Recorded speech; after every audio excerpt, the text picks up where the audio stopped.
আমরা দাঁড়িয়ে আছি কোন জায়গায়? উড়িষ্যাতে।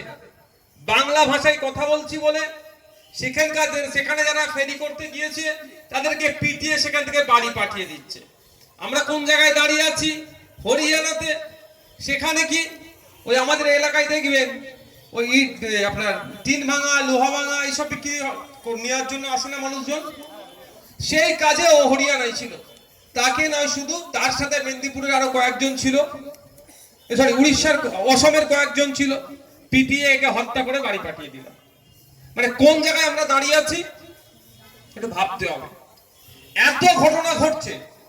আপনাদের একটা কথা বলি, দেখবেন যাদেরকে টার্গেট করছে, যাদেরকে পিটিয়ে মারছে, সে আখলাক, জুনেদ খান, তেলুগু খান, যাদেরকে টার্গেট করছে দেখবেন লক্ষ্য করে ওরা খুব ভালোভাবে দেখছে যে এ বেটাকে ধরলে এর পরিবার অশিক্ষিত, দাদু অশিক্ষিত, পরদাদু অশিক্ষিত, এর হয়ে কেউ মামলা সেইভাবে দাঁড়াতে পারবে না। আমার বলার কারণ হচ্ছে রাস্তাঘাটে কুকুর বিড়ালের থেকেও দুরবস্থার কারণ আপনি রাস্তায় একটা কুকুরকে বারাসাত শহরে গিয়ে পিটতে যান, যদি অন্যায় কাজ আমি বলবো 5 জন রেড়ে করে উঠবে, এই কেন মারছো। আর কিন্তু আপনাকে কেউ পিটিয়ে মেরে দিক সে অর্থে তাকাচ্ছে না। কারণ কি? এখানে অনেক বড় ডিফারেন্স আছে। একটা হচ্ছে নিজেদের বর্তমান যে কালচারের দিকে ঝুঁকে যাচ্ছি সেটা, নিজেদের ব্যবহার আচারের পরিবর্তন করা দরকার একটা দিক।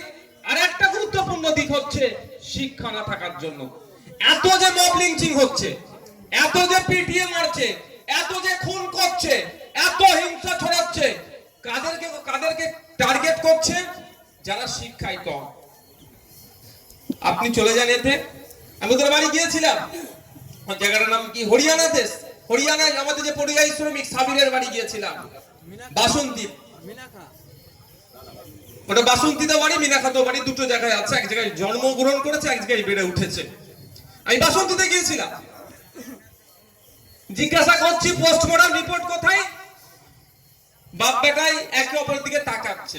খারাপ ভাবে নেবেন না, জানি না পোস্টমর্টম রিপোর্ট কিভাবে আসবে না আসবে, কালেক্ট করবে, কোথা থেকে করবে, কারণটা কি একটু খোঁজ নিয়ে দেখুন।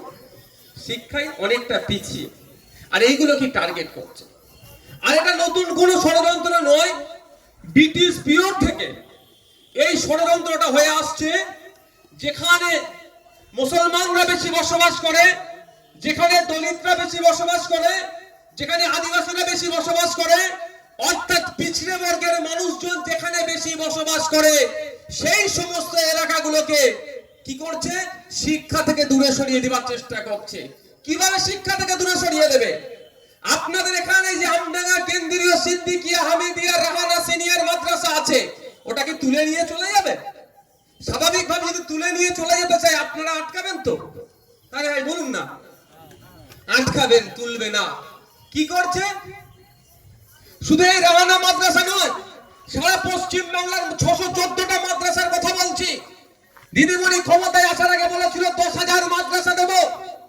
আপনারা খোঁজ নিয়ে দেখুন, 10,000-এর 10টা তো দিয়ে দূরের কথা, 614টা যে শিক্ষা প্রতিষ্ঠান মাদ্রাসা ছিল, এখন কটা পরিকাঠামো যুক্ত আছে।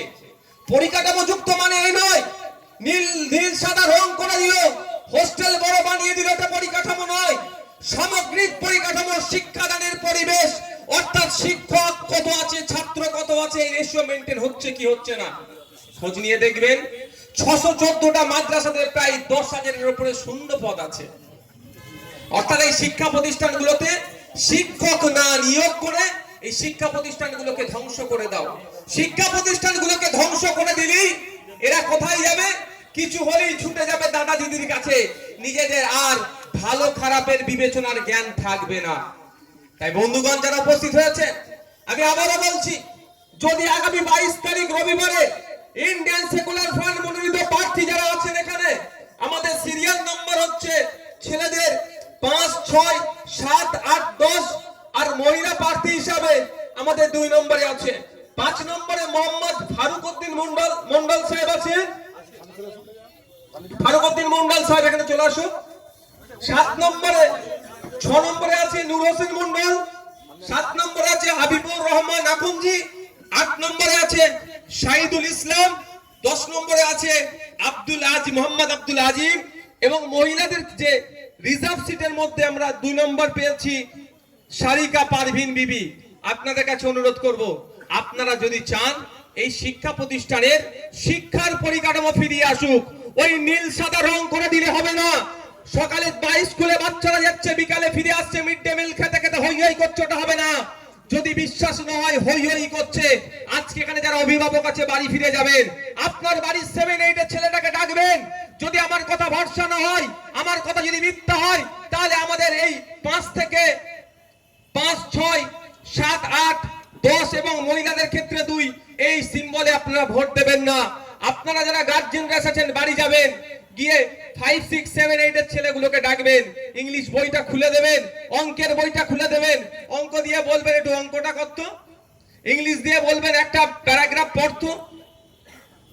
আমি এখানে চ্যালেঞ্জ করে বলে যাচ্ছি, রানা সিনিয়র মাদ্রাসা নয়, সমগ্র রাজ্যের কথা বলছি, এটা আমি 10টা ছেলে পাস করবে আর 90টা ছেলে ফেল করবে। কারণ কি? যারা অভিভাবক প্রতিনিধি নির্বাচনটা